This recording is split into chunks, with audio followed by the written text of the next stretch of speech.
6 p.m. Pakistan Standard Time. Assalamu alaikum. This is Radio Pakistan. The news read by Hassan Gilani. First, the headlines.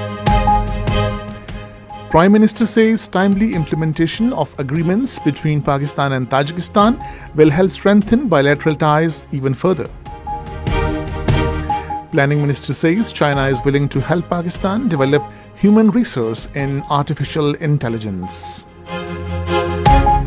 Punjab Chief Minister has approved a project to convert agriculture tupels on solar energy across the province.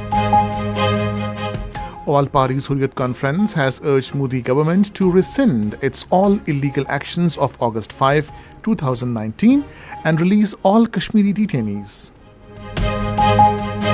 UN Secretary General has termed humanitarian situation in besieged Gaza enclave a total disaster. In Women's Asia Cup, second semi-final will be played between Pakistan and Sri Lanka at Dambulla today. And now the news in detail. Prime Minister Shehbaz Sharif says timely implementation and follow-up of agreements between Pakistan and Tajikistan would help strengthen bilateral ties even further.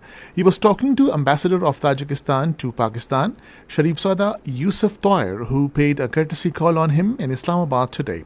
While fondly recalling his recent visit to Dushanbe earlier this month, the Prime Minister said he was touched by the warm welcome extended to him and hailed the friendly and productive discussions with President Iman Ali Rahmanov. During the visit, he expressed satisfaction at the MOU agreement signed between the two sides during his visit. Shehbaz Sharif renewed his invitation to President Rahman to undertake an official visit to Pakistan at his earliest convenience.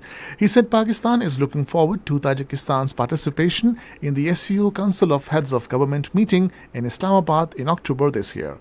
The Tajik ambassador briefed the Prime Minister on a number of proposals aimed at enhancing bilateral cooperation in various fields, including education, agriculture and defense, as well as connectivity through land and air routes.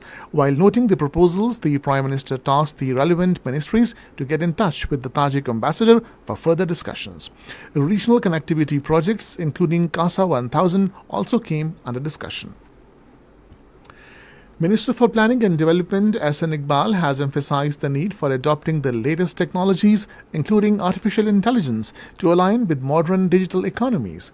Chairing a meeting in Islamabad today, he said the draft of AI in National Plan has been prepared, which needs to be shared with all the stakeholders for their inputs. He said input should be sought on it from overseas Pakistanis.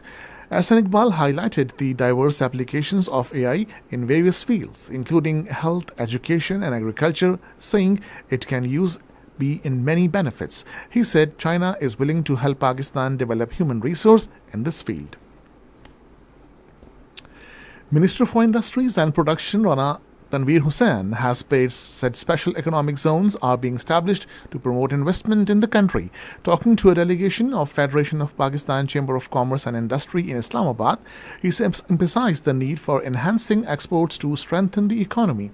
He said the government is working to address the problems faced by the industries. Speaker National Assembly Sardar Ayaz Sadiq has said the Parliament will take steps to include Constitution as a compulsory subject in curriculum.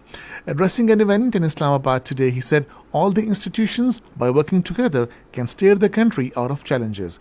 He said a strong Parliament is essential to take the country in the right direction. Talking to Italian Ambassador Marilena Armalin in Islamabad today, he said exchange of parliamentary delegations and Pakistan-Italy Parliamentary Friendship Group will further strengthen their bilateral relations. He said parliamentary diplomacy between Pakistan and Italy can bring the peoples of the two countries closer together. Punjab Chief Minister Maryam Nawaz has approved agriculture tubal solarization project across the province. Presiding over a meeting on solarization of tubals in Lahore today, she said the project will significantly lower the cost of agriculture produce and help farmers. The meeting was apprised that landowners with 25 acres will be eligible for the agriculture tubal solarization project and they will pay only 33% of the total project cost. Ms. Ambreen Jan has been posted as the Secretary Information and Broadcasting. A notification to this effect was issued by the Establishment Division today. Ambreen Jan, a BS-21 officer of Information Group, was earlier serving as Executive Director General of External Publicity Wing, Ministry of Information and Broadcasting.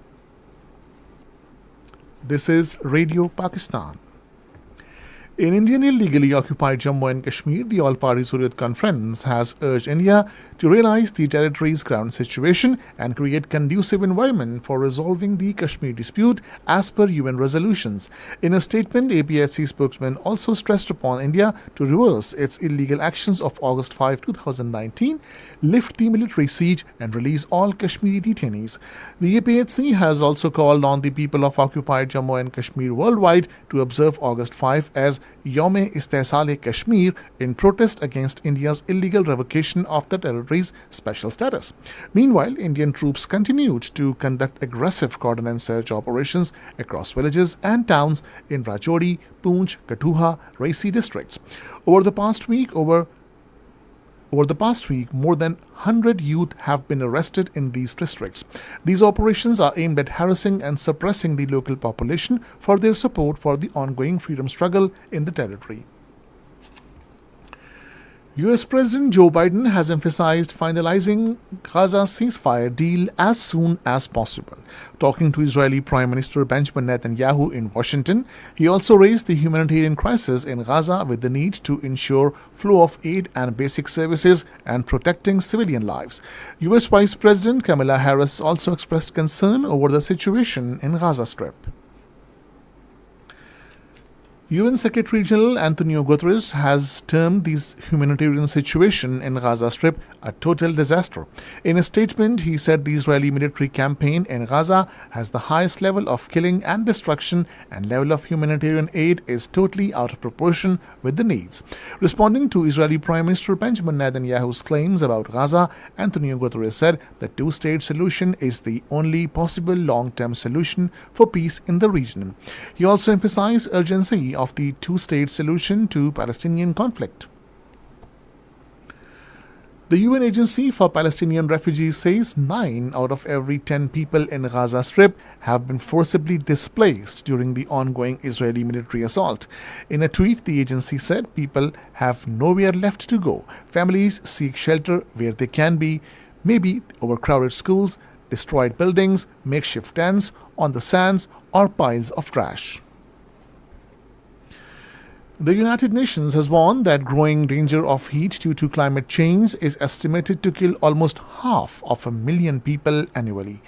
Talking to newsmen in Washington, UN Secretary General Antonio Guterres said extreme heat is increasing, tearing through economies, widening inequalities, and undermining the Sustainable Development Goals. He urged the G20 countries to shift fossil fuel to renewable sources of energy and support vulnerable countries and communities. In the second semi-final of Women's Asia Cup, Pakistan will take on Sri Lanka at Dambulla this evening. The match will start at 6:30 p.m. Pakistan Standard Time. Earlier, India qualified for the final, beating Bangladesh by 10 wickets at Dambulla today. Finally, the weather. Mainly hot and very humid weather is expected in most parts of the country during the next 12 hours. However, rain, windstorm and thunder shower is expected at isolated places of northeastern Punjab, Pothohar region and Upper Khyber Pakhtunkhwa and Kashmir during evening and night. And now the headlines once again. Prime Minister says timely implementation of agreements between Pakistan and Tajikistan will help strengthen bilateral ties even further. Planning Minister says China is willing to help Pakistan develop human resource in artificial intelligence. The UN Secretary General has termed humanitarian situation in besieged Gaza enclave a total disaster. And that is the end of the news. For more news and analysis, log on to our website radio.gov.pk and also watch live video streaming of our bulletins on the link facebook.com/Radio Pakistan News Official.